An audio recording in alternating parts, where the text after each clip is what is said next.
I was pouring coffee when the knife slipped in. Dad's voice, casual assault.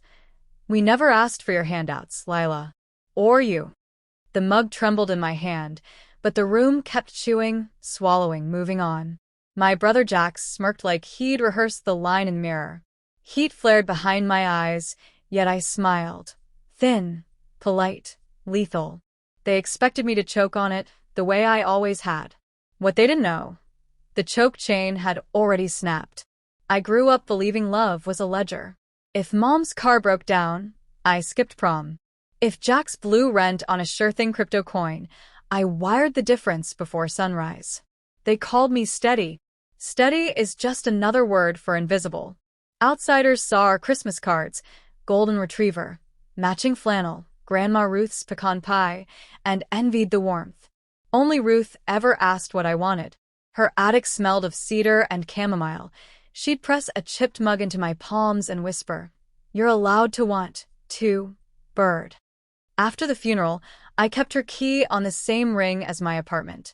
Some nights, I drove there just to sit in the dark and breathe without owing anyone oxygen. Back at the mahogany table I'd sanded myself, they rewrote me nightly. Not Lila the systems architect who closed seven-figure deals, but Lila the ATM with a pulse. Dad didn't even lift his eyes from the roast when he delivered the line. Mom kept carving, precise as a surgeon. Jax raised his glass in mock toast. The chandelier flickered like it was in on the joke. Something inside me clicked shut. Quiet, final, irreversible. I folded my napkin into a perfect square, the way Ruth taught me for company. "Stood." Message received. I said, voice soft enough to cut glass.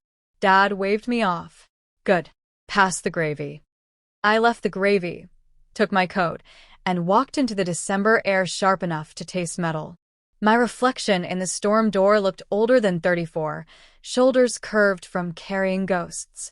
I emailed the attorney my old college roommate swore by. Subject line: ready to stop being the family foundation. Attached every receipt, every emergency that somehow always eclipsed my own. Sent. The reply pinged before I'd poured wine. "We have a case for systematic coercion. Your move." The next weeks were surgical. I met the lawyer in a glass box overlooking the river. He laid printouts like autopsy photos, $87,000 in loans never repaid, $12,000 in credit card charges Jax put in my name while I was on a business trip in Seoul. "They stopped being family," he said, "when they started forging your consent." I signed where the yellow flags waited. Radio silence from the homestead until Jax's card declined at a gas station. Then the texts avalanche. "You're overreacting." "Mom's blood pressure." "Think of the kids." I archived the thread without opening a single voice memo. The raid came on a Tuesday that smelled like coming snow. I parked 2 houses down, engine off, watching through bare maple branches. 2 unmarked sedans. For investigators in Navy windbreakers. The wreath on the door still wore its smug red bow. I counted to 30, then walked the sidewalk I'd shoveled as a teenager. Knocked once. Let myself in with the key I'd never returned. Mom's fork froze halfway to her mouth. "Lila." Jax's face went the color of skim milk. "You've got to be kidding." Dad half rose. "Whatever this is." The doorbell cut him off. 3 measured knocks that rattled the stained glass. Dad opened it. Badges glinted under the porch light. Financial Crimes Division. "We need Thomas Carver, Diane Carver, Jackson Carver present for questioning." Mom's wineglass slipped, shattered like ice. "There's a mistake." "No mistake," the lead agent said, stepping inside. "We're tracing 6 figures in coerced transfers and identity misuse." She nodded at the folder thick as a phone book. "My folder." Jax lunged. "You snitched on your own blood?" I met his eyes. Blood doesn't get a free pass to bleed me dry. Dad tried bluster. "This was family business." "Family business isn't felony fraud," the agent said. "Sit down, sir." They questioned them right there at the table still set with Ruth's china. I didn't flinch when Mom sobbed my name like a prayer. Didn't blink when Jax threatened to sue me for defamation. I simply zipped my coat, stepped over the threshold, and pulled the door closed on their chaos. The click of the latch sounded like a judge's gavel.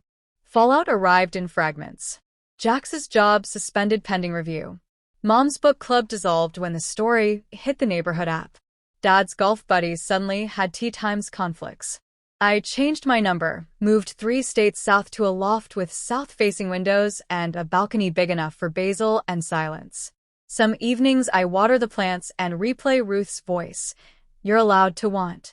The city hums below, indifferent and alive. My accounts are mine again.